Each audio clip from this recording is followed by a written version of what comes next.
వచ్చి పక్క వచ్చి ఆపుకున్నాను, లేపాను. లేపిన తర్వాత ఆటో అతను నన్ను ఎవరు కూర్చోరని అడుగుతున్నాడు. అతనికి ఏ బండి తగిలిందో కూడా తెలియలా పాపం. ఇంకో విషయం ఏంటంటే ఇలాంటివి జరుగుతాం వల్లే హిట్ అండ్ రన్ అనే కేసు ఇచ్చారు. అది ఒకటి జ్ఞాపకం పెట్టుకోవాలి. హిట్ అండ్ రన్ అనే కేసు ఎందుకు తెచ్చారు?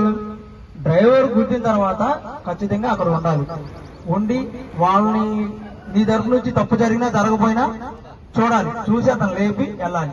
కానీ ఇక్కడ ఏం జరుగుతుంది? డ్రైవర్ మన గుర్పూర్లో చూసాం కదా, డ్రైవర్ని అతను వచ్చి తాగి బండి కింద పడినా డ్రైవర్ని చావు కొట్టేసి వెళ్ళిపోయారు. అతను చనిపోయాడు అనుకుని వెళ్ళిపోయారు. అక్కడికి ఎవరు వెళ్ళారు? ఎవరు వెళ్ళారు? పలానా అసోసియేషన్ వాళ్ళు ఎవరు వచ్చారా? ఎవరో రావాలి. అక్కడికి మనం వెళ్ళాం. ఈ రాష్ట్రీయ చలకి మహామంచి మనం వెళ్ళి చూసాం. అదేవిధంగా ఇలాంటి యాక్సిడెంట్లు జరుగుతున్నప్పుడు ఒక డ్రైవరే సహాయం చేయకపోతే ఎవరు చేస్తారు? ఏమన్నా అవునా కదా? ఒక డ్రైవర్ సహాయం చేయకపోతే మన వృత్తిలో మనం సహాయం చేసుకోకపోతే ఎవరు సహాయం చేస్తారు? దారిలో ఎవరికైనా డ్రైవర్కి పంచులు పడింది అనుకోండి, ఈ రోజు అన్ని మిషన్లు వచ్చేసింది, మిషన్లతో టైట్ వేస్తారు.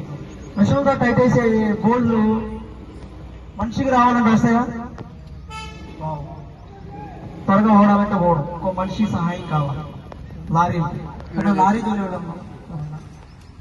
వస్తాయండి. ఇంకో మనిషి సహాయం తప్పనిసరిగా. అప్పుడు ఎవరైనా ఆగి సహాయం చేస్తారా అంటే